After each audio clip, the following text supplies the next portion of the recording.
గ్రంథము 3వ అధ్యాయము 5వ వచనాన్ని చదువుదాం. ఏముంది చదువుదామా? చదవండి.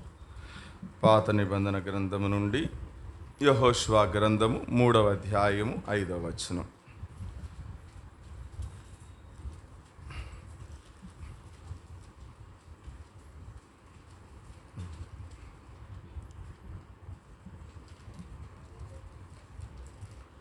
ఆ 178వ పేజీ.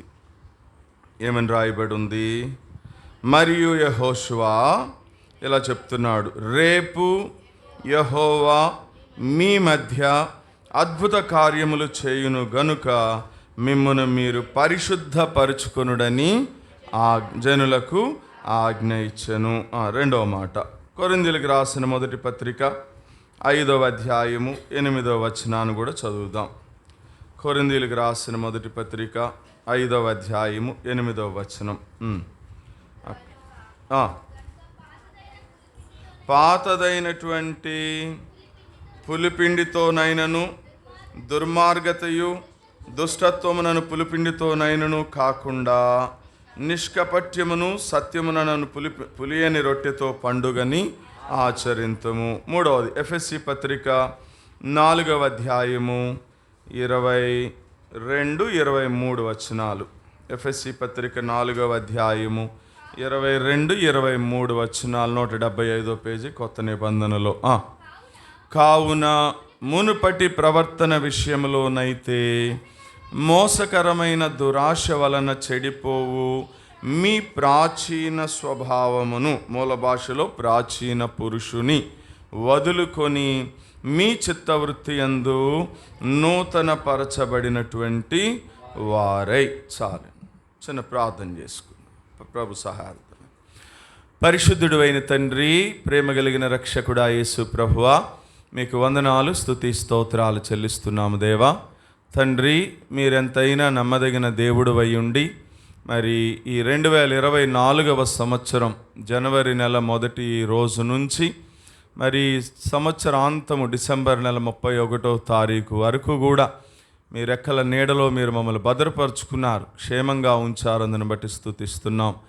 మరి 2 గంటల్లో నూతన సంవత్సరంలోనికి మేము ప్రవేశించబోతూ ఉండగా మరి రేపు యెహోవా మా మధ్య అద్భుత కార్యములు చేయాలి అంటే ఈరోజు ఈ రాత్రి మిమ్మల్ని మీరు పరిశుద్ధపరచుకోండి అని యెహోషువ జనులకు ఆజ్ఞాపించినట్లుగా ఈ రాత్రి మేము కూడా ప్రభువా మా పాత ప్రాచీన పురుషుడు పాత స్వభావాన్ని విడిచిపెట్టి నవీన స్వభావమును ధరించుకుని వారమై మరి నూతనమైనటువంటి అనుభవం కలిగిన వారమై నూతన సంవత్సరంలోనికి ప్రవేశించడానికి కొరకు మరి నీ సన్నిధిలో ప్రభువా కొంత సమయము ఈ సంవత్సరంలో మా జీవితంలో జరిగిన అవిధేయతలేంటో బలహీనతలేంటో దేవుని వాక్యంలో ఉంచుకొని చూసుకుని వాటిని యథార్థంగా ఒప్పుకొని విడిచిపెట్టి మరి మిమ్మల్ని ఆరాధిస్తూ నూతన సంవత్సరంలో ప్రవేశించే వారిగా మీరు మమ్మల్ని అందరినీ ఆయుత్తపరచమని మమ్మల్ని మీ చేతులకు అప్పగించుకుంటూ యేసు ప్రభు నామంలో స్తుతించి ప్రార్థిస్తున్నాము తండ్రి, ఆమేన్. సరే, ఒక 3 సంగతులు మనం చదువుతూ వచ్చాం, 3 వాక్య భాగాలు. యెహోషువ చెప్తూ ఉన్నాడు, జనులకి ఆజ్ఞాపిస్తూ అన్నాడు యెహోషువ, రేపు యెహోవా మీ మధ్య అద్భుత కార్యాలు చేయాలి అంటే ఈరోజు మనల్ని మనం ఏం చేసుకోవాలంటే చెప్పండి, పరిశుద్ధపరచుకోవాలి.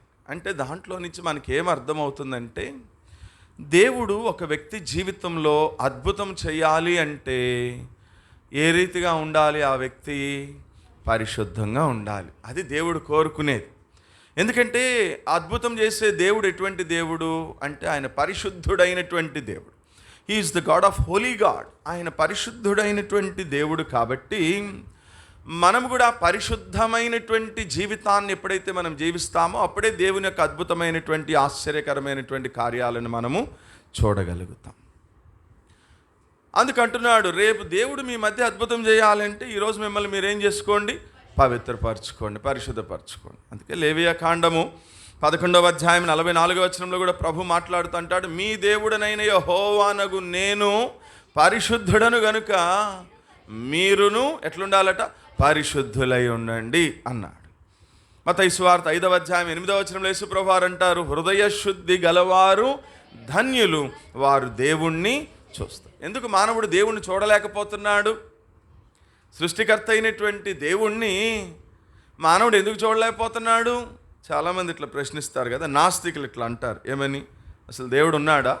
దేవుడు ఉంటే చూపించండి చూద్దాం అంటారు కదా. ఎందుకు చూడలేకపోతున్నాడు మానవుడు దేవుణ్ణి?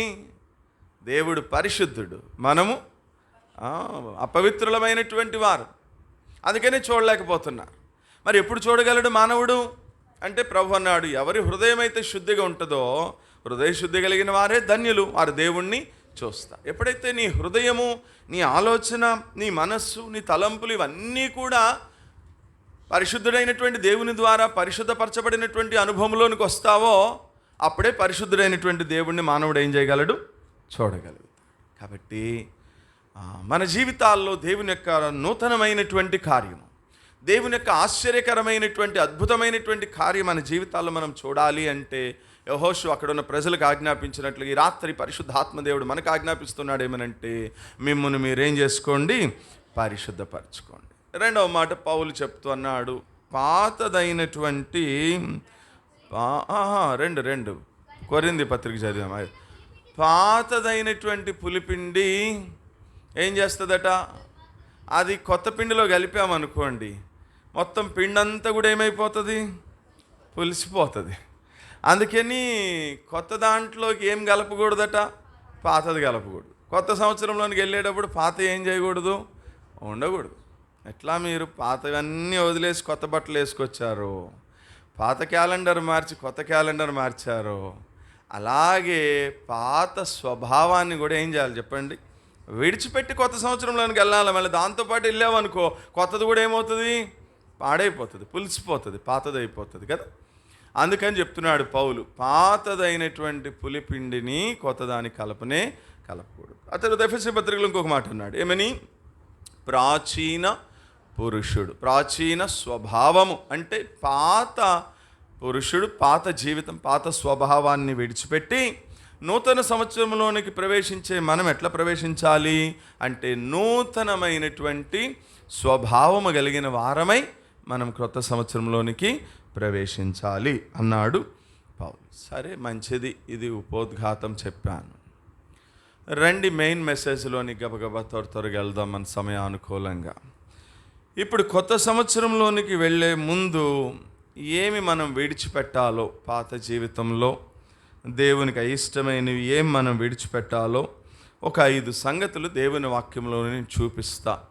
వాటిని చూసుకుని మరి కొద్దిసేపు మనం ఒప్పుకోలు ప్రార్థన కలిగి ఉందాం. మన జీవితాల్లో ఇట్లాంటి ఇప్పుడు మనం చెప్పబడినటువంటి సంగతులు ఒకవేళ ఉంటే వాటిని కూడా యథార్థంగా దేవుని సన్నిధిలో మనం ఒప్పుకుని విడిచిపెట్టి అప్పుడు ప్రభువుని ఆరాధిస్తూ క్రొత్త సంవత్సరంలోనికి మనము ప్రవేశిద్దాం. రండి, దాని కొరకు మొదటి సంగతి మార్కు సువార్త 10వ అధ్యాయము 50వ వచనం. మార్కు సువార్త 10వ అధ్యాయము 50వ వచనం.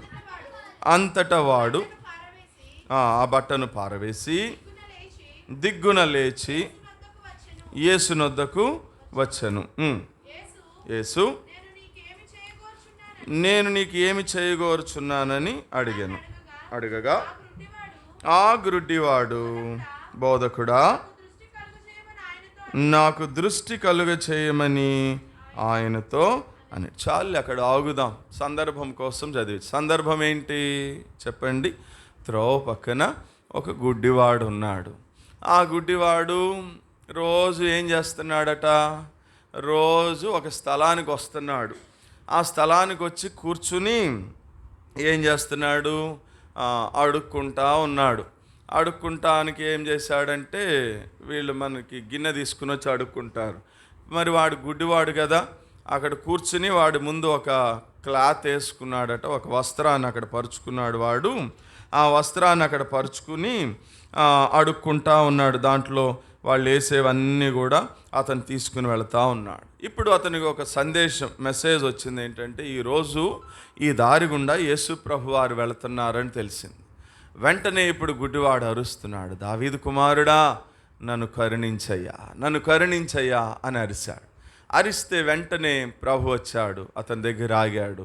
నీకేం చేయాలని నువ్వు కోరుకుంటున్నావు అంటే, నన్ను స్వస్థపరిచయ్యా, నాకు మళ్ళీ చూపునివ్వయ్యా, నాకు మళ్ళా చక్కటి జీవితాన్ని అనుగ్రహించయ్యా అని ప్రభువును వేడుకున్నాడు. ఎప్పుడైతే దేవుడు అతన్ని ముట్టి అతన్ని స్వస్థపరిచి అతనికి మళ్ళీ చూపును అనుగ్రహిస్తూ వచ్చాడో, ఇప్పుడు మనకు కావలసిన ఒక మాట మనం చదివాము 50వ వచనంలో.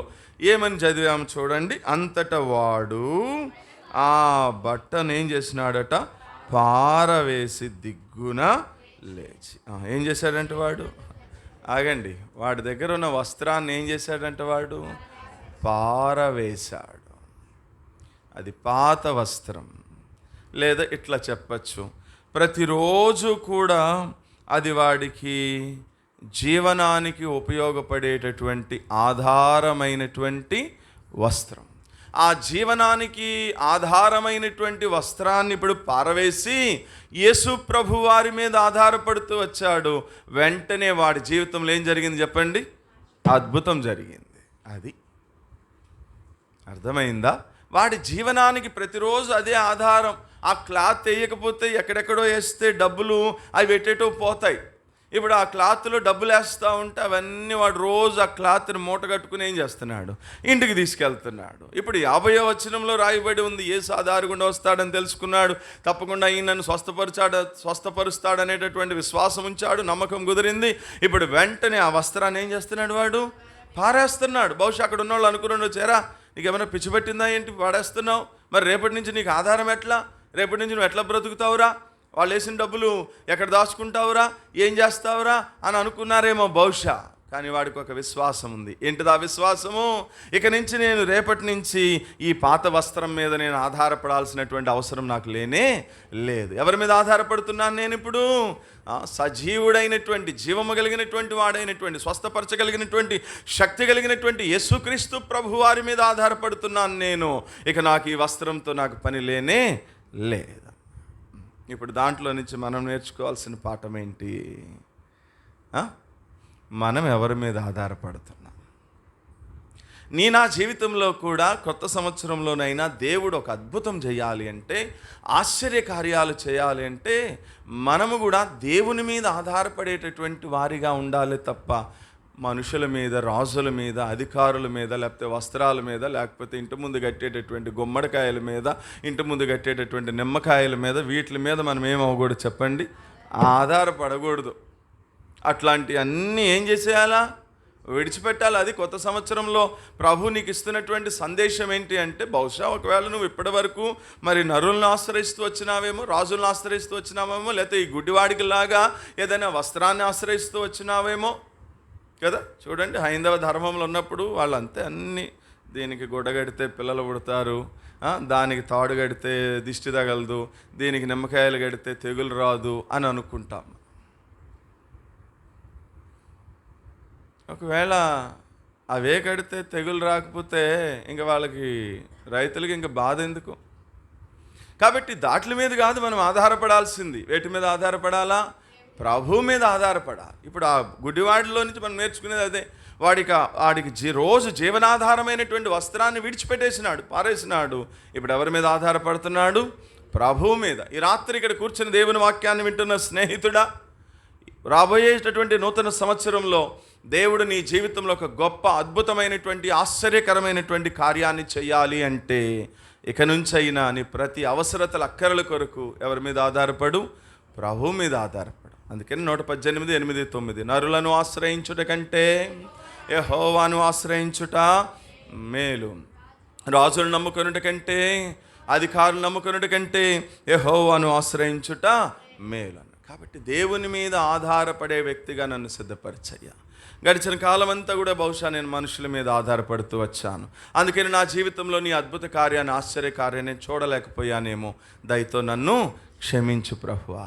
ఈ నూతన సంవత్సరంలోనైనా నీ మీద ఆధారపడే, ఆ గుడ్డివాడి వలె నీ మీద ఆధారపడేటటువంటి వ్యక్తిగా నన్ను కూడా సిద్ధపరిచయ్యా. వాడు నీ మీద ఆధారపడిన కారణాన్ని బట్టి వాడి జీవితంలో అద్భుతం చూశాడు. వాడి మనోనేత్రాలు వెలిగించబడుతూ వచ్చినాయి, వాడు చూపు పొందుతూ వచ్చినాడు. ఇక వాడు అడుక్కోవాల్సిన అవసరం లేనే, అందుకు పడేశాడు వాడు. ఎందుకని? ఇప్పుడు కళ్ళు వస్తాయి నాకు, రేపటి నుంచి నేను మళ్ళీ ఇక్కడ కూర్చోవాల్సిన అవసరంలా, రేపటి నుంచి మళ్ళీ నేను ఈ వస్త్రాన్ని అక్కడ పరిచి, ఏమండి నేను గుడ్డ ఉండండి, కొంచెం ధర్మం చేయండి అని అడుక్కోవాల్సిన అవసరం నాకు లేనే లేదు. నా జీవితంలో నా దేవుడు నాకు అద్భుతం చేస్తాడు అనే విశ్వాసము, దేవుని మీద ఆధారపడ్డాడు, గొప్ప కార్యాన్ని చూస్తూ వచ్చాడు. మొదటి సంగతి. రెండవ సంగతి, యోహాను సువార్త 4వ అధ్యాయము 28వ వచనం. యోహాను సువార్త 4వ అధ్యాయము 28వ వచనం. ఆ స్త్రీ తన కుండ విడిచిపెట్టి ఊరిలోనికి వెళ్ళి, అక్కడ ఆగుదాం. ఈమెవరు? సమరయ అనే గ్రామానికి చెందినటువంటి స్త్రీ. ఈమె ఏం చేసిందట? సందర్భం ఏంటి? ఆమె రోజు ఎప్పుడు వస్తుందట కుండ తీసుకుని నీళ్ళు పట్టుకోవడానికి? మధ్యాహ్నం పూట వస్తుంది. ఎవరు లేని టైంలో వస్తుంది. మామూలుగా ఆడవాళ్ళు నీళ్ళు ఎప్పుడు పట్టుకుంటారు చెప్పండి? పొద్దున్నే పంపులు వచ్చినప్పుడు పట్టుకుంటారు. మళ్ళీ ఎప్పుడు పట్టుకుంటారు నీళ్ళు? మళ్ళీ సాయంత్రం పంపులు వచ్చినప్పుడు పట్టుకుంటారు. ఈమె ఎప్పుడు వస్తుందట? మధ్యాహ్నం. ఎవరైనా వస్తారా? ఎవరు రారు. కానీ ఈమె మధ్యాహ్నం వస్తుంది. ఎందుకు వస్తుంది మధ్యాహ్నము అంటే, ఈమె ఒక రహస్య జీవితం జీవిస్తూ ఉంది. 10 మందికి తలకాయ చూపించుకోలేని పనిలో ఉంది పాపం ఈమె. అందుకని మధ్యాహ్నం అయితే ఎవరు రారు అని మధ్యాహ్నం పూట వస్తుంది. ఇప్పుడు యేసు ప్రభు వారు కూడా ఆమెను దర్శించడానికి, ఆమెతో మాట్లాడడానికి ఆయన కూడా మధ్యాహ్నమే వచ్చాడు. ఇప్పుడు వచ్చాడు, ఆమెతో మాట్లాడుతూ వచ్చాడు. అన్ని విషయాలు జరుగుతూ వచ్చినాయి. ఆమె సంగతి అంతా కూడా ఆయన చెప్పాడు. ఇప్పుడున్నవాడు కూడా నీవాడు కాదు, నీకు 5 పెనిమిట్లు ఉన్నారు అంతా చెప్పేసరికి ఆశ్చర్యం వేసింది ఆమెకి. అరే, ఈయనెవరు? నాలో ఉన్నవన్నీ కూడా చెప్పేస్తున్నాడే అని ఆశ్చర్యపోయింది. అప్పుడు ఆయన మొత్తం చెప్పాడు. మీరు ఎదురు చూస్తున్నటువంటి మెస్సియాను నేనే అన్నాడు. ఇప్పుడు ఎప్పుడైతే నేను మెస్సియానని చెప్పాడో ఆమె మనోనేత్రాలు వెలిగించబడుతూ వచ్చినాయి. ఇప్పుడు ఆమె కూడా వెంటనే ఏం చేసిందట? ఆ కొండని అక్కడ విడిచిపెట్టింది. ఎందుకని? ఇంకా రేపటి నుంచి ఏం చేయాల్సిన అవసరంలా? రేపటి నుంచి కొండ తీసుకుని మధ్యాహ్నం పూట రావాల్సిన అవసరం లేనే లేదు. ఇప్పుడు ఆ కొండను అక్కడ ఏం చేసింది? విడిచిపెట్టేసింది. కొండ దేనికి సాదృశ్యం చెప్పండి? ఆమె విడిచిపెట్టినటువంటి కొండ దేనికి సాదృశ్యము? ఆమె యొక్క పాపపు పాత రోత జీవితానికి సాదృశ్యం. విడిచిపెట్టింది. ఎప్పుడు విడిచిపెట్టింది? ఎప్పుడైతే యేసుక్రీస్తు ప్రభువారి యొక్క వాక్యము, ఆయన మాట్లాడినటువంటి మాటలు తన హృదయంలోనికి ప్రవేశిస్తూ వచ్చాయో వెంటనే ఆ కొండని, పాతదాన్ని, ఆ కొండని ఏం చేసింది? విడిచిపెట్టేసి. నన్ను ఒక మాట అడగనివ్వండి. ఇప్పటికీ సంవత్సరం నుంచి, ఈ సంవత్సరమే లెక్కేద్దాం, ఈ సంవత్సరంలో ఇప్పటికీ ఎన్ని వారాలైనాయి? 52 ఆదివారాలు నుంచి మనం ఏం చేస్తున్నాం చెప్పండి? దేవుని యొక్క వాక్యాన్ని వింటూ ఉన్నాం. అనేక మంది నెలకి కాదు, వారానికి ఒక స్పెషల్ స్పీకర్ వస్తూ ఉన్నారు. 52 వారాల నుంచి వారు దేవుని యొక్క వాక్యాన్ని బోధిస్తున్నారు. ఇక్కడ కూర్చున్న మనం కూడా 52 వారాల నుంచి దేవుని వాక్యాన్ని వింటున్నాం. ఒక్కసారి వింది వాక్యం అంతే. సమరయ స్త్రీ ఒక్కసారి వింది దేవుని వాక్యాన్ని, వెంటనే ఏం చేసింది చెప్పండి? తన పాత జీవితాన్ని విడిచిపెట్టింది. ఒక్కసారే విన్నారు గొల్లలు సువార్తను. ఏమని? భయపడకండి, దావీదు పట్టణమందు నేడు రక్షకుడు మీ కొరకు పుట్టి ఉన్నాడని ఒక్కసారే విన్నారు. వెంటనే ఏం చేశారు చెప్పండి? వాళ్ళు పరిగెత్తుకుని వెళ్ళారు. GPS లేదు అప్పుడు, ట్రాక్ పెట్టుకుని పరిగెత్తడానికి. దూత చెప్పాడు, ఎక్కడ పలానా చోట ఒక శిశువు పొత్తిగుడ్డలతో చుట్టబడి ఆ పశువుల దొట్లో పరుండబెట్టున్నాడు అన్నాడు. పరిగెత్తుకుని వెళ్ళిపోయారు అంతే. నన్ను ఇట్లా చెప్పనివ్వండి 2 సందర్భాలను ఆధారం చేసుకుని. ఒక్కసారే విన్నది సమరయ స్త్రీ, వెంటనే జీవితాన్ని విడిచిపెట్టింది. ఒక్కసారే విన్నారు గొర్రెల కాపర్లు, వెంటనే పరిగెత్తుకుని వెళ్ళారు ప్రభువుని చూడటానికి. నువ్వు ఎన్నిసార్లు నుంచి వింటున్నావు దేవుని వాక్యాన్ని చెప్పు? ఇన్ని సంవత్సరాల నుంచి దేవుని వాక్యాన్ని వింటున్నావు, స్పందిస్తున్నావా? యేసు ప్రభు వారి యొక్క వాక్యానికి ఏమైనా స్పందన ఉంటుందా నీ జీవితంలో? రెండవది, ఇన్ని సంవత్సరాల నుంచి లేదా ఈ సంవత్సరంలో ఇంచుమించు 52 వారాల నుంచి నువ్వు దేవుని వాక్యాన్ని వింటున్నావే, పాత జీవితాన్ని విడిచిపెట్టిన అనుభవమేనా? ఆమె ఒక్కసారి వింది దేవుని యొక్క వాక్యాన్ని, వెంటనే ఆ కొండను ఏం చేసిందట? అక్కడ విడిచిపెట్టేసింది. ఇంకా నాకు ఈ కొండతో పని లేనే లేదు, నేను నా పాత జీవితాన్ని వదిలేస్తున్నా, ఇక నుంచి నేను కూడా అందరితో కలిసి నేను నీళ్ళు పట్టుకోవడానికి రావచ్చు. ఈ రాత్రి ప్రియమైన సహోదరి సహోదరుడా, నూతన సంవత్సరంలో ప్రవేశించడానికి పూర్వము మనం కూడా ఏం విడిచిపెట్టాలా? రెండవది అంటే మన పాప జీవితాన్ని విడిచిపెట్టాలి. అందుకని కొరింథీయులకు రాసిన 2వ పత్రిక 5వ అధ్యాయము 17వ వచనంలో ఒక మాట రాయబడి ఉంటుంది. ఏమని చదవండి. కాగా ఎవడైనను క్రీస్తునందున్న ఎడల వాడు నూతన సృష్టి, పాతవి గతించిపోతేనే సమస్తము కూడా ఏమవుతుంది చెప్పండి, కొత్తదవుతుంది. కాబట్టి క్రొత్త సంవత్సరంలోనికి మనం వెళ్ళాలి అంటే పాతది ఏది కూడా ఉండకూడదు. ఆ పాత పాప రోత జీవితాన్ని సమరయ స్త్రీ వలె నీవు నేను కూడా ఏం చేయాలి చెప్పండి, విడిచిపెట్టాలి. మొదటిదేమో ప్రభు కాకుండా ఎవరి మీదైతే నువ్వు ఆధారపడుతున్నావో వాటిని మనం ఏం చేయాలా, విడిచిపెట్టాలి. రెండవదేమో పాత జీవితాన్ని విడిచిపెట్టాలి. మూడవ సంగతి చూద్దాం. పౌలు ఒక మాట అన్నాడు తిమోతికి 2వ పత్రిక రాస్తూ 2వ అధ్యాయం 22వ వచనంలో ఒక మాట అన్నాడు. ఏంటో చూద్దాం రండి. తిమోతి, నీ యవ్వనేచ్ఛల నుండి పారిపొమ్ము, పవిత్ర హృదయులై ప్రభువునకు ప్రార్థన చేయు వారితో కూడా నీతిని, విశ్వాసమును, ప్రేమను, సమాధానమును వెదకి వెంటాడయా అన్నాడు. ఏమన్నాడు? తిమోతి, నీ యవ్వనేచ్ఛల నుండి నీవు ఫుట్ నోట్స్లో ఏమైనా రాశాడా? ఏం రాయలేదా? అది అందుకోసం అడుగుతున్నాను నేను. ఏమని రాశాడు ఫుట్ నోట్స్లో? అంటే ఇప్పుడు మూడవది ఏం విడిచిపెట్టాలి చెప్పండి? యవ్వనేచ్ఛలు. యవనస్తుడైనటువంటి తిమోతికి పత్రిక రాస్తూ పౌలు అన్నాడు, తిమోతి, నీ యవ్వనేచ్ఛలను నువ్వు విడిచి పారిపో అన్నాడు. యవ్వనేచ్ఛలు అనే సంస్కృత పదానికి తెలుగు అర్థం ఏంటి? యవ్వన ప్రాయంలో వచ్చేటటువంటి కోరికలు అని అర్థం. ఇచ్ఛ అంటే అర్థం ఏంటి? కోరిక అని అర్థం. ఇంతకీ యవ్వనేచ్ఛలు అంటే యవ్వన ప్రాయంలో ఏమి కోరికలు వస్తాయి చెప్పండి? సరే, మీరేమో అనుకుంటున్నారేమో, నన్ను చెప్పండి. యవ్వన ప్రాయంలో ఏమి కోరికలు వస్తాయి అంటే ముందు ఆడపిల్లలు చెప్తాను. ఆడపిల్లలకి ఏమి కోరికలు వస్తాయి యవ్వన ప్రాయంలోకి రాగానే అంటే, నేను కూడా అక్కలాగా రింగులు జుట్లు పెట్టుకోవాలా, లేకపోతే అల్లికలతో జడలేసుకోవాలి. ఇంకేమొస్తాయి యవ్వన ప్రాయంలో వచ్చే కోరికలు? నేను కూడా ఇక్కడి నుంచి ఇక్కడి వరకు ఏం చేయాలా, గోరింటాకు పెట్టుకోవాలి. నేను కూడా ఇక్కడి నుంచి ఇక్కడి వరకు పువ్వులు పెట్టుకోవాలి.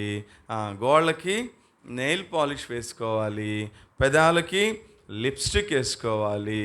చేతులకి గాజులు వేసుకోవాలి. నడుముకి వడ్డాణం కట్టుకోవాలి. కాళ్ళకి గజ్జలు పెట్టుకోవాలి, పట్టీలు పెట్టుకోవాలి. ఇవన్నీ ఏంటి చెప్పండి? ఎప్పుడు వచ్చాయి? ఇప్పుడు ముసలోళ్ళకి కూడా వస్తున్నాయిలేండి. కానీ పౌలు ఉన్న రోజుల్లో యవనస్తులకే వచ్చాయట. అందుకని తిమోతికి హెచ్చరిస్తూ, తిమోతి, యవనేచ్ఛల నుండి మగపిల్లలు కూడా అంతే. మగపిల్లలు చూసారా ఇప్పుడు? వాళ్ళకేం కోరికలు? చుట్టూత గొరిగించాలి, మధ్యలో చిన్న క్యాలీఫ్లవర్ కొప్పు పెట్టాలి, శోభన్ బాబుకి తిప్పినట్లుగా ఒక రింగ్ ఇలా తిప్పాలి, ఇక్కడ చక్క బాడీకి ఇట్లా చక్క టచ్ అయ్యేటటువంటి బట్టలు వేసుకోవాలి. ఇవి వాళ్ళ కోరికలు. మీకు ఎట్లా కోరికలు అట్లాగే వాళ్ళ కోరికలు. ఇవన్నిటినీ ఏం చేయమన్నాడు చెప్పండి? విడిచిపెట్ట. ఎందుకంటే అవి నిన్ను పాపంలో పడవేయడానికి అవకాశం. అందుకన్నాడు వాటిని విడిచిపెట్టు. రెండవది, ఇప్పుడు నువ్వు వాటిని విడిచిపెట్టాలి, చక్కగా ఉండాలి అంటే నువ్వేం చేయాలి అంటే చెప్తూ, ప్రార్థనాపరులైనటువంటి పెద్దవారిని, ఆత్మీయమైనటువంటి వారిని వెతికి వారితో కలిసి నువ్వేం చేయాలి? వారితో సహవాసం చేయమన్నాడు. అవే వెతికి వెంటాడడం అంటే అర్థం ఏంటంటే, వారితో కలిసి నువ్వు సహవాసం చేసావనుకో, అప్పుడు ఈ యవ్వన ప్రాయంలో సామాన్యముగా వారికి ఉన్నటువంటి వయస్సు రీత్యా వారికి వచ్చేటటువంటి కోరికలు ఉంటాయే, ఆ కోరికలన్నీ ఏమైపోతాయి? చచ్చిపోతాయి. ఎందుకు? యవనస్తులైన పిల్లలు ఇప్పుడు నేను చెప్పినటువంటి ఈ ఫ్యాషన్స్ అన్నీ కూడా వీళ్ళు ఎక్కడ నేర్చుకున్నారు? ఎక్కడి నుంచి చూసి అలవాటు చేసుకుంటున్నారు? నేను కూడా ఇట్లాగే ఉండాలి అనేది అలవాటు ఎక్కడి నుంచి వచ్చింది? లోకస్తులతో సహవాసం చేయడం వల్ల. వాళ్ళకి దేవుడు అంటే తెలియదు, దేవుని భయం అంటే అంతకంటే లేదు. కాబట్టి వాళ్ళ ఇష్టం వచ్చిన బట్టలు వేసుకుంటా ఉన్నారు. ఇప్పుడు ఇదివరకటి రోజుల్లో మగపిల్లలకి బట్టలు ఉండేవి కాదు, ఆడపిల్లలకి ఒళ్ళంతా కప్పుకునేవాళ్ళు. ఇప్పుడు మొత్తం ఉల్టా అయిపోయింది. కాబట్టి ఎందుకు అట్లాగో అంటే దేవుని భయం వాళ్ళకి లేనే లేదు. అందుకు పౌలు తిమోతితో చెప్తుంటున్నాడు, తిమోతి నువ్వు ప్రార్థనాపరులైనటువంటి వారితో సహవాసం చేస్తే, అదే కదా లోకంలో సామెత చెప్తారు, 6 నెలలు సహవాసం చేస్తే ఏమవుతారట. అది ప్రార్థనాపరులతో సహవాసం చేయి, ఈ యవ్వన కోరికలన్నిటినీ విడిచిపెట్టు తిమోతి. అప్పుడు నువ్వు ఒక మంచి ప్రార్థనాపరుడు అవుతావు, ఒక మంచి ఆత్మీయమైనటువంటి వాడు అవుతావు అంటున్నాడు. కాబట్టి చెప్పండి, మూడవది, ప్రభు 2025 సంవత్సరంలో యవ్వన పిల్లలారా మీ నుండి దేవుడు ఏం ఆశిస్తున్నాడు? ఒక ప్రార్థనాపరులుగా, ఒక ఆత్మీయమైనటువంటి వారిగా, ఒక పరిశుద్ధమైనటువంటి పెండ్లి కుమార్తె సంఘముగా మీరుండాలి అనేది మీ పట్ల దేవుడు కలిగి ఉన్న ఉద్దేశం. కాబట్టి ఇప్పుడు ఏం చేయాలి? అట్లా ఉండాలి అంటే నువ్వు ఈరోజు ఏం చేయాలా? యవ్వన ప్రాయంలో నీకు వచ్చేటటువంటి ఇప్పుడు నేను చెప్పానే కోరికలు లిస్ట్, గోరింతాకు పెట్టుకోవాలి, నెయిల్ పాలిష్ వేసుకోవాలి, లేకపోతే ఇట్లా చేసుకోవాలి, ఇట్లా చేసుకోవాలని, ఇట్లాంటి కోరికలన్నీ కూడా ఏం చేసుకోవాలి చెప్పండి? మీరు విడిచిపెట్టాలన్నారు. నేనైతే ఏమంటానంటే చంపేసుకోవాలంట, సిలువ వేసేసుకోవాలంటాను. అందుకనే కదా పౌలు ఒక మాట అంటాడు, నేను లోకానికి, లోకము నాకు ఏం చేసుకున్నాం?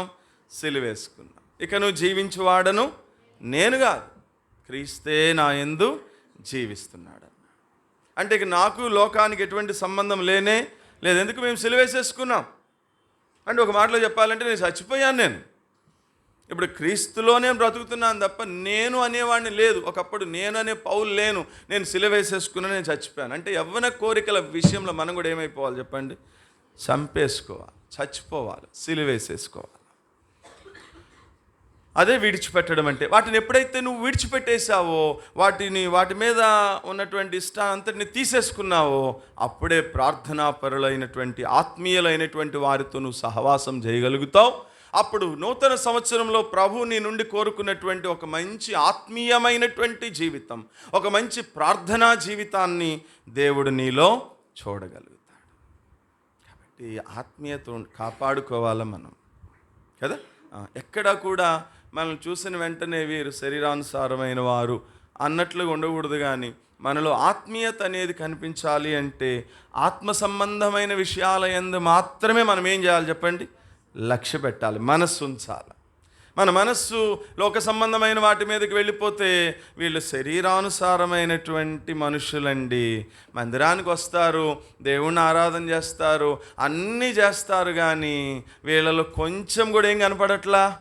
ఆత్మీయత అనేది కనపడట్లా. నిజం అబద్ధం కాదు. ఈ మధ్య చాలా క్రైస్తవ పెళ్ళిళ్ళు వాక్యం చెప్పడానికి పెళ్ళిళ్ళకి వెళ్తూ ఉంటే నాకు అనిపిస్తూ ఉంది, బహిరంగంగా వాళ్ళతో చెప్తే బాధపడతారు పెళ్ళిలో వాళ్ళని, శుభకార్యంలో అశుభం ఎందుకులేని చెప్పట్లేదు.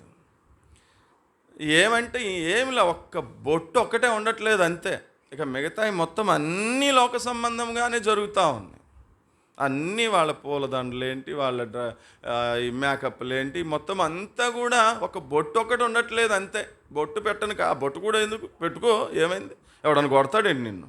ఇవన్నీ వేసుకున్నప్పుడు ఆ బొట్టు కూడా ఎందుకు? మంగళసూత్రాలు, నల్లబోసల గొలుసులు, వచ్చేమో కాళ్ళకి మెట్లు, చుట్లు కూర్చోబెట్టి అన్నీ జరుగుతున్నప్పుడు ఆ బొట్టు కూడా ఎందుకు పెట్టుకో? అది కూడా నువ్వు ఎవడన్నా వద్దంటాడా?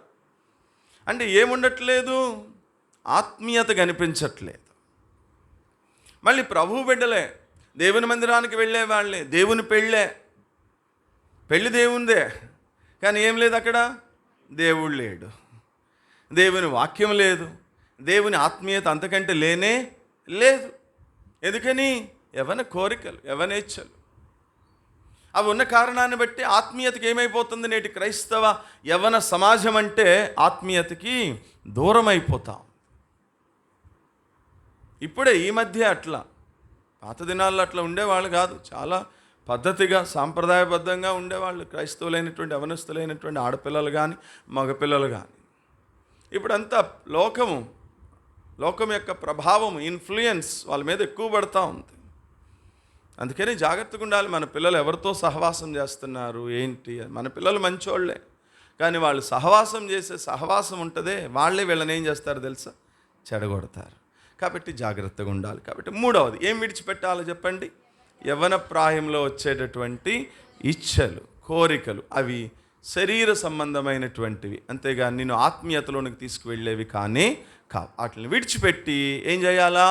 చక్కగా ఆత్మీయులైనటువంటి వారితో, ప్రార్థనా పరులతో సహవాసము చేయంటున్నాడు. ఇది మూడవది. 4వ సంగతి చూద్దాం. హెబ్రీ పత్రిక 11వ అధ్యాయము 27వ వచనం. హెబ్రీ పత్రిక 11వ వచనం. విశ్వాసమును బట్టి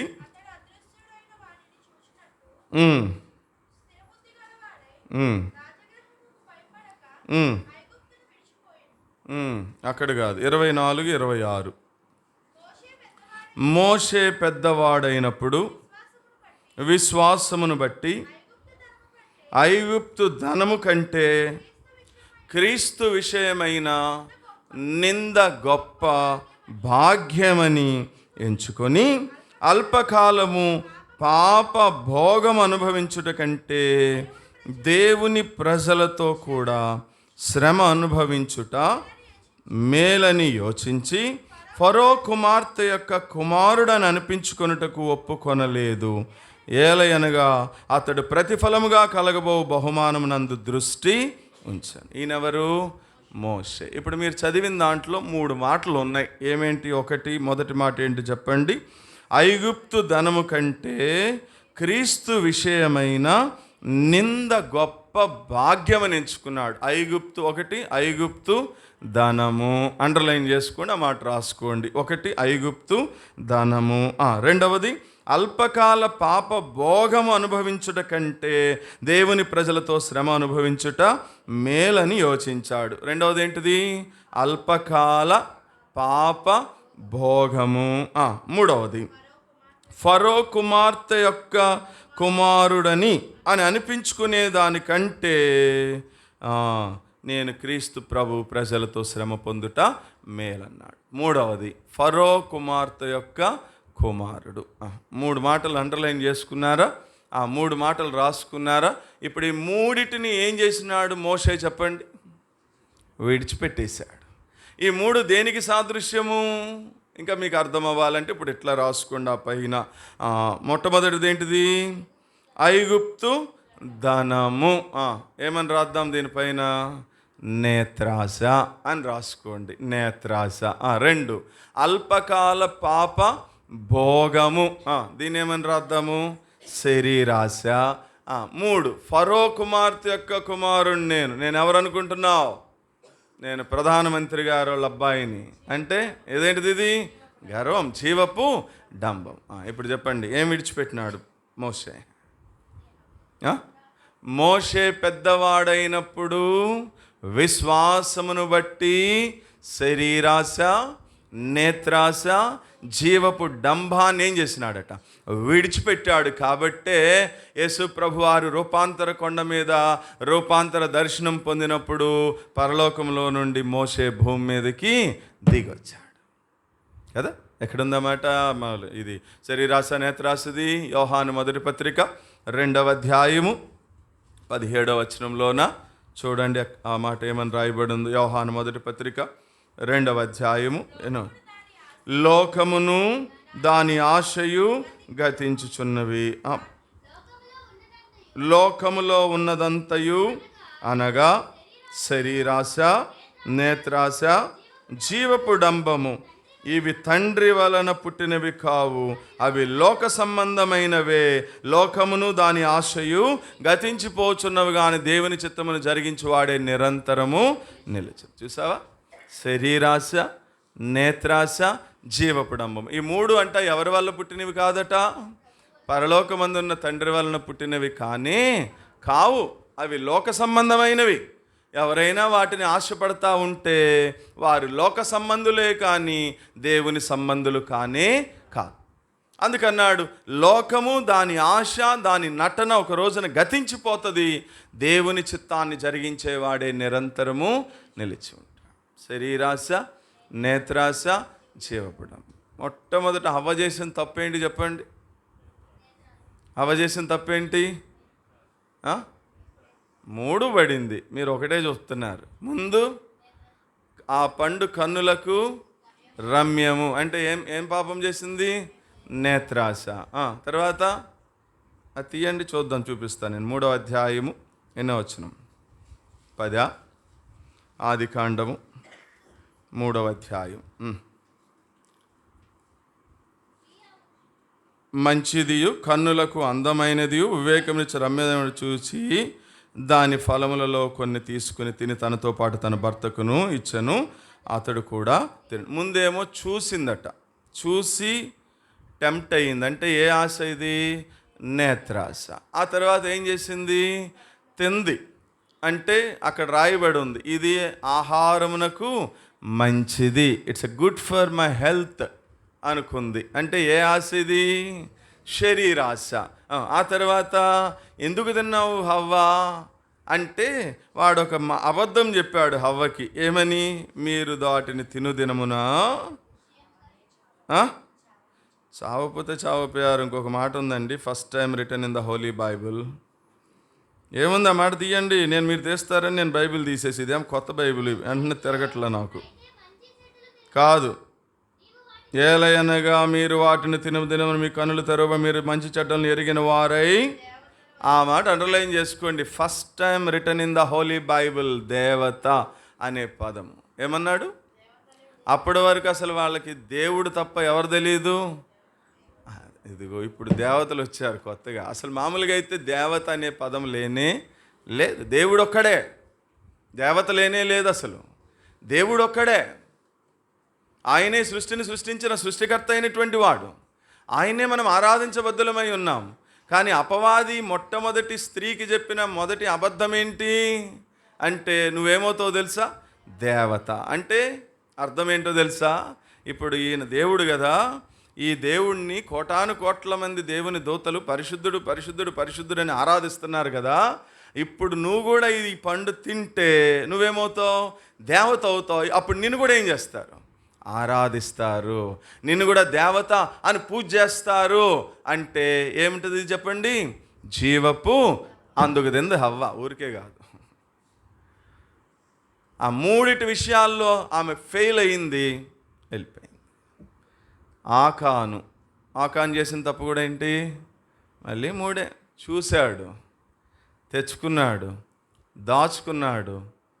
ఇదంతా ఉంటే నేను చాలా డబ్బు కలగకుండా అయిపోతాను అనుకున్నాడు. మళ్ళీ శరీరాశ, నేత్రాశ, జీవడు. మీరు బైబిల్ మొత్తం అట్లా చూసుకుంటూ వస్తే ఫెయిల్ అయిన వాళ్ళ జీవితంలో ఈ మూడు కనిపిస్తాయి. అందుకు ఇప్పుడు మోషే అంటున్నాడు, పెద్దవాడైన విశ్వాసమును బట్టి నేను ఈ శరీరాశ, ఈ నేత్రాశ, ఈ జీవపడంబాన్ని నేను విడిచిపెట్టి అల్పకాల పాప భోగము, ఈ శరీరాశ అనుభవించేదానికంటే యేసు ప్రభు ప్రజలతో శ్రమ అనుభవించడం నాకు మేలు అని మొత్తాన్ని కూడా ఫరో కుమార్తె కుమారుని నేను అనిపించుకోను, నేను దేవుని సేవకుడిని అనిపించుకుంటాను అని మొత్తాన్ని కూడా ఏం చేసినాడు? ఆయన విడిచిపెట్టేసినాడు. కాబట్టి నా జీవితంలో ఇది ఎన్నోది? ఇది 4వది. మనం విడిచిపెట్టాల్సినటువంటి 4వ సంగతి ఏంటి? ఒకవేళ ఈ సంవత్సరం అంతా ఎక్కడ శరీరాశలో, నేత్రాశలో చూసిందల్లా కావాల్సిందే కదా మనకి. ఈ మధ్య అయ్యోటి వచ్చినాయి, ఏది అయ్యే ఫ్లిప్కార్ట్లు, అమెజాన్లు, మీషోలు వచ్చినాయి. ఇంకా దాంట్లో తిప్పుతా ఉంటే చూసిందల్లా కావాలనిపిస్తుంది.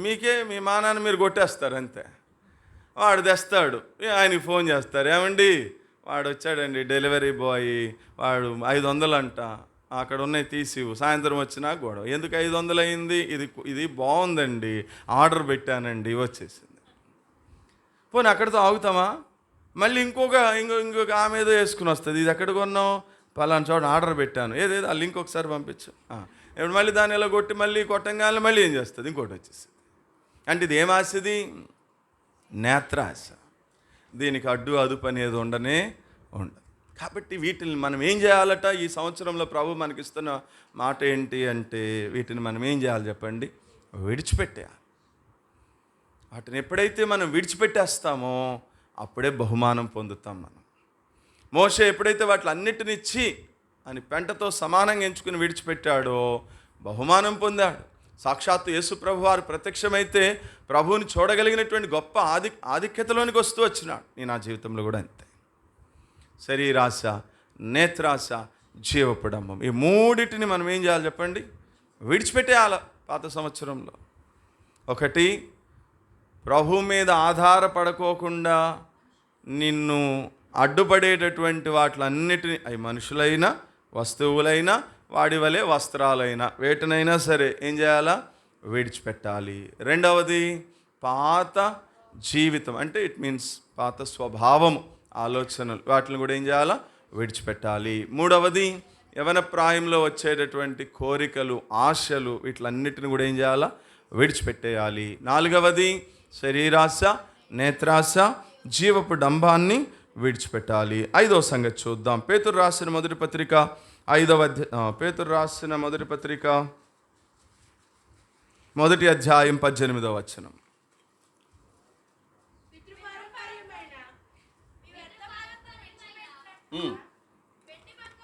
చాలే, అక్కడ మనకు కావాల్సిన మాట ఒకటి వచ్చింది. పితృపారంపర్యమైన మీ వ్యర్థ ప్రవర్తనను ఏం చేయాలి చెప్పండి? విడిచిపెట్టేయాలి. అంటే పితృపారంపర్యమైన అంటే అర్థం ఏంటి తెలుగులో? తాత ముత్తాతల నుంచి వస్తున్నటువంటి. వ్యర్థమైన అంటే ఇంగ్లీష్లో ఏంటి? వ్యర్థము ఇంగ్లీష్లో అండి వేస్ట్ అట. అట్లాంటి వాటిని అన్నిటినీ, ఆ ట్రెడిషన్స్, మూఢనమ్మకాలు, వాటిని మనం ఏం చేయాలని చెప్పండి? విడిచిపెట్టేయాలి. చాలామంది విడవలేకపోతున్నారు ప్రభులోకి వచ్చిన తర్వాత కూడా విడవలేకపోతున్నారు. ఇంకా ఇప్పటికి అడుగుతారు నన్ను, ఏ అన్నా ఇంటి ముందు మనం ముగ్గు వేయకూడదా? నేను విడిచిపెట్టలేకపోతున్నానన్న, ముగ్గు వేయకోకుండా ఉండలేకపోతున్నానన్నా. ఏ అన్నా మనం పెళ్ళికి మామిడాకులు కట్టుకోకూడదా? ఇట్లా చాలా పాత పితృపారంపర్యమైనటువంటి వ్యర్థ ఆచారాలను ఏం చేయలేకపోతున్నారు చెప్పండి? చాలామంది విడిచిపెట్టలేకపోతున్నారు. అవి విడిచిపెడితే ఏమైపోతుందో, మనకేమైనా నష్టం వచ్చేస్తుందేమో, మనకేమైనా కష్టం వచ్చేస్తుందేమో అని వాటికి భయపడిపోయి వాడిని అట్లాగే పట్టుకుంటున్నారు. బైబిల్ ఏమంటుంది? అవి ఏంటవి? వ్యర్థము అంటే అర్థం ఏంటి? వేస్ట్. ఎక్కడేస్తాం మనం తీసుకెళ్ళి? డస్ట్బిన్ అంటే అర్థం వేరని చెప్పాను అంతకుముందు. డస్ట్ అంటే ఏంటి? దుమ్ము. ఈ ఊడ్చిన దుమ్ము తీసుకెళ్ళి వేసేదాన్ని డస్ట్బిన్ అంటారు. ఇంట్లో ఉన్న కూరగాయలు కట్ చేసిన వేస్ట్ వచ్చింది, తినగా మిగిలిన వేస్ట్ ఉన్నాయి, అవన్నీ తీసుకెళ్ళి ఎక్కడేస్తాం? వేస్ట్ బిన్లో పడేస్తాం. అక్కడ డబ్బా పెట్టారు మున్సిపాలిటీ వాళ్ళు, వేస్ట్ బిన్లో వేసిన తర్వాత 10 రోజుల తర్వాత ఏదో గుర్తొచ్చింది నీకు, అయ్యో అది మర్చిపోయి నేను వేస్ట్ బిన్లో వేసానే అని చెప్పి 10 రోజులు వాళ్ళు తీసుకెళ్ళాల. దాంట్లో చేయి పెట్టి కెలికి అది మొత్తం మళ్ళీ బయటికి తీసుకుని వచ్చి మళ్ళీ డైనింగ్ టేబుల్ మీద పెడతావా? పెట్టవుగా. మరి ఎప్పుడో యేసు ప్రభువుని నమ్మినప్పుడు వదిలేసావుగా దాన్ని, వేస్ట్ బిన్లో వచ్చి ఇది వేస్ట్ అనుకుని వేస్ట్ బిన్లో పడేసావుగా. మళ్ళీ యేసు ప్రభువుని నమ్మిన తర్వాత కూడా ఆ వేస్ట్ బిన్ దాంట్లో నుంచి తీసుకుని వచ్చి మళ్ళీ మనం పెడుతున్నాము అంటే దాని అర్థం ఏంటి? ఇంకా వాటిని ఏం చేయలేదు మనం చెప్పండి? విడిచిపెట్టాలి. అది చెప్తున్నాడు ఇక్కడ. పితృపారంపర్యమైన వ్యర్థము, దోస్ ఆర్ వేస్ట్ థింగ్స్. వాటిని మనం ఏం చేయాలా? విడిచిపెట్టాలి. నువ్వు వాటిని విడిచిపెట్టడానికి కొరకేనట ఆయన తన అమూల్యమైనటువంటి రక్తాన్ని నీ కొరకు ధారపోసి వాటిలన్నిటి నుండి నిన్ను విమోచిస్తూ వచ్చినాడు ప్రభు. కాబట్టి వాటిలన్నిటిని మనం ఏం చేయాలి చెప్పండి? విడిచిపెట్టాలి. మళ్ళీ వాటి జోలికి మనం పోకూడదు. ఇంకా ముగించేస్తాను. చెప్పండి ఏమేమి విడిచిపెట్టాలి? 1, దేవుని మీద ఆధారపడకుండా అడ్డుపడే ప్రతి వాటిని మనము విడిచిపెట్టాలి. 2, పాత రోత పాప జీవితాన్ని విడిచిపెట్టాలి. 3, యవ్వన కాలంలో వచ్చే కోరికలు, ఆశలు, ఆలోచనలన్నిటినీ విడిచిపెట్టాలి. 4, శరీరాశ, నేత్రాశ, జీవపు డంబాన్ని విడిచిపెట్టాలి. 5, తాత ముత్తాతల నుంచి వస్తున్నటువంటి వ్యర్థమైనటువంటి ఆచారాలు, మూఢనమ్మకాలను కూడా మనం ఏం చేయాలి?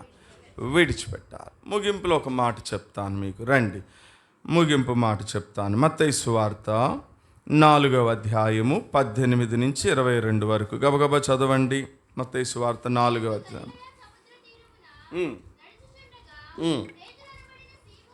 పేతురు అనబడిన సీమోను, అతని సహోదరుడైనటువంటి ఆంద్రియా సముద్రంలో వలవేయుటకు చూచెను. వారు జాలర్లు. ఆయన, నా వెంబడి రండి, నేను మిమ్మును మనుషులను పట్టే జాలరులుగా చేతునని చెప్పెను.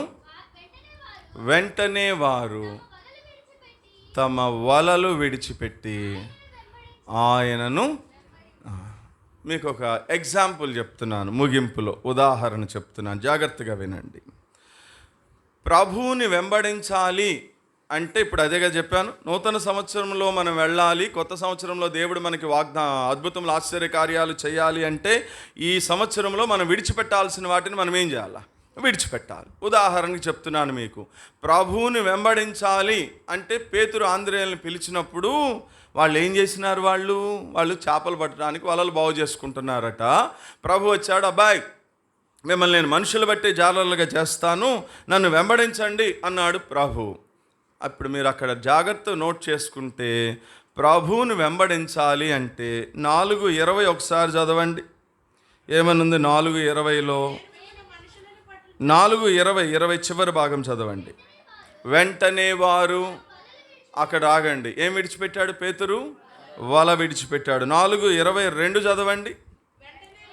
వెంటనే వారు తమ దోణెలను తమ తండ్రిని.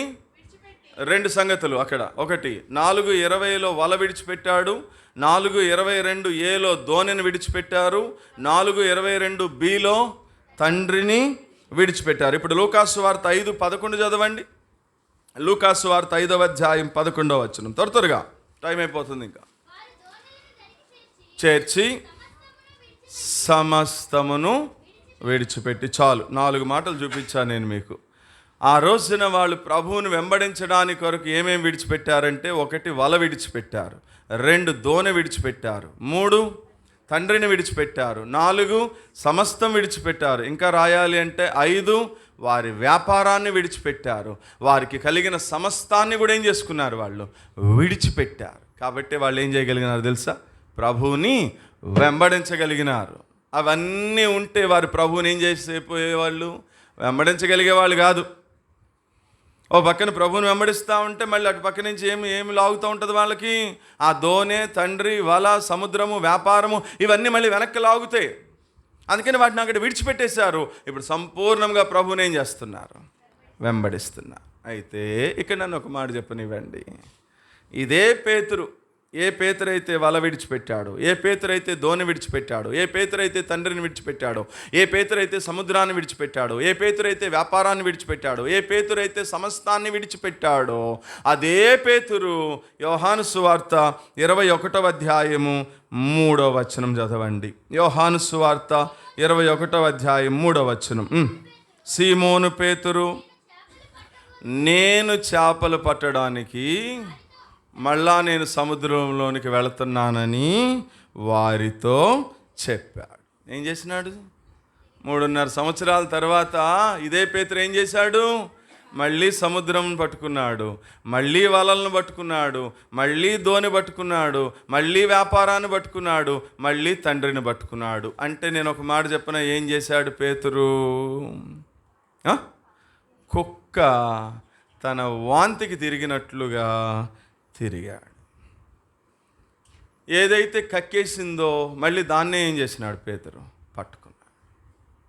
అట్లా మనం ఉండకూడదు. అది మనం నేర్చుకోవాల్సినటువంటి మాట ఏంటి అక్కడ అంటే, అట్లా ఉండకూడదు. అందుకే హెబ్రీ పత్రిక 12:1, సులువుగా చిక్కులు పెట్టు ప్రతి పాపమును మనం ఏం చేయాలి చెప్పండి? విడిచిపెట్టాలి. అప్పుడే నువ్వు ఎవరి వైపు చూడగలవు? విశ్వాసమునకు కర్తయు దానిని కొనసాగించువాడైన యేసు వైపు మనం చూడాలి. అంటే సులువుగా చిక్కులు పెట్టే ప్రతి పాపాన్ని కూడా ఏం చేయాలా? విడిచిపెట్టాలా. వాటిని పట్టుకున్నంతసేపు కూడా మన జీవితంలో దేవుని కార్యాన్ని మనం చూడలేము. ఇది వాస్తవం. ఒక రోజున ఒక చిన్న బిడ్డ జిలేబీ తినటానికి పట్టుకుందట. పట్టుకుంటే ఆ జిలేబీ చేయి జారి కింద పడిపోయిందట. కింద పడితే ఏమవుతుంది? మొత్తం మట్టి అయింది. పాప మా బిడ్డ మళ్ళీ ఆ జిలేబీ తీసుకుంది. ఇది బక్సింగ్ గారు చూసినాడంట. బక్సింగ్ గారు చూసి ఆ పాపను పిలిచి, మెర్సీ ఇట్రా, నీ జిలేబీ కింద పడిపోయింది, మట్టి అయిపోయింది కదా, అది వద్దులే, ఆ జిలేబీ పడే అవతల, నా దగ్గర మంచి జిలేబీ ఉంది, నేను తిననులే, నా దగ్గర ఉన్న మంచి జిలేబీ నీకు ఇస్తాను, ఆ మట్టి అయిపోయిన జిలేబీ పడే అన్నాడు. మెరిసి చాలా తెలియగలిగింది కదా. సరే అంకుల్ అని చెప్పి ఆ మట్టైన జిలేబీని ఎడం చేత్తో పట్టుకుని ఆ చెయ్యి ఇలా వెనక్కి పెట్టి కుడి చెయ్యి చాపి, సరే అంకుల్ కొత్త జిలేబీ ఇవ్వండి అని అడిగాడు. సేమ్ మనం కూడా అంతే. దేవుడు ఏమంటున్నాడు? నువ్వు నూతన సంవత్సరంలో నేను నీకు నూతనమైన వాగ్దానాలు ఇస్తాను, నేను నిన్ను నీ జీవితంలో అద్భుతం చేస్తాను, నేను నిన్ను ఆశీర్వదిస్తాను. కాబట్టి ఇప్పుడు నీ చేతిలో ఉన్న పాత జీవితం ఉందే, దాన్ని నువ్వేం చెయ్యి? విడిచిపెట్టే, వదిలేస్తే నేను నీకు ఆశీర్వాదం ఇస్తానంటే మనం ఏం చేస్తున్నాం చెప్పండి? మనం కూడా ఎగ్జాక్ట్గా సరే ప్రభువా వదిలేస్తానులే అని దాన్ని అలాగే పట్టుకుని చెయ్యి వెనక్కి పెట్టుకుని ఇవ్వు ప్రభువా అంటున్నాం. ఆయన తెలుసా తెలీదా? ఆ రహస్య స్థలంలో ఎక్కడ మరుగై ఉన్నది, ఆయన కనుదృష్టికి మరుగైనది ఏది కూడా లేనే లే. కాబట్టి ఇది అలాగే చేతిలో ఉంచుకుని దేవుని దగ్గర నుంచి ఆశీర్వాదము అద్భుతం మనం రావాలి అంటే రానే రా. అందుకన్నాడు యెహోషువ ఏమని? రేపు యెహోవా మీ మధ్య అద్భుతం చేయాలి అంటే ఈరోజు రాత్రి మిమ్మల్ని మీరేం చేసుకోవాలా? పరిశుద్ధపరచుకోండి అన్నాడు.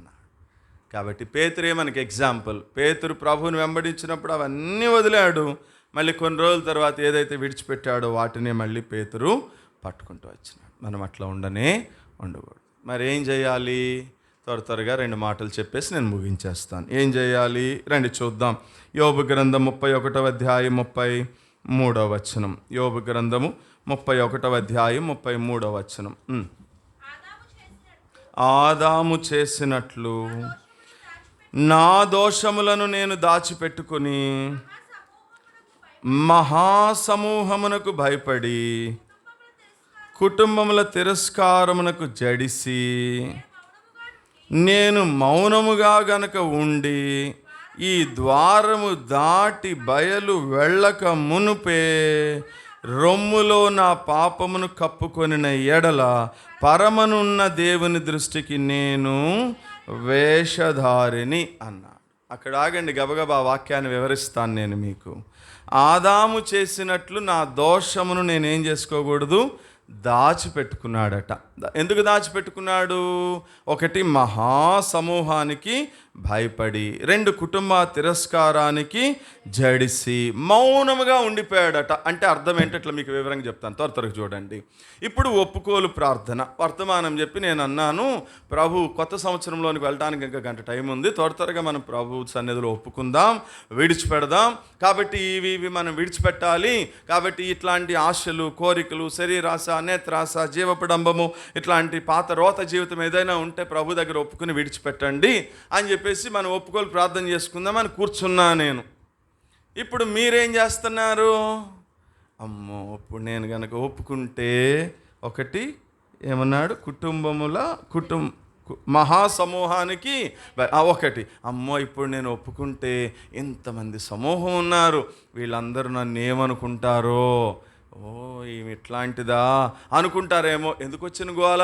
అసలు మౌనంగా ఏం మాట్లాడకుండా ఉన్నాను అనుకో, అబ్బాయి అక్క ఎంత మంచిదో, అసలు ఒప్పుకోవడానికి ఏమీ లేవు ఈ జీవితంలో అనుకుంటారని. 2, ఒకవేళ నేను ఎప్పుడైతే ఒప్పుకుంటున్నాను అనుకో, వెనక మా అమ్మ కూర్చుంది, ఇటు పక్కన మా నాన్న కూర్చున్నాడు, ఈ పక్కనే మా అన్నయ్య కూర్చున్నాడు, ఆ పక్కన మా చెల్లి కూర్చుంది.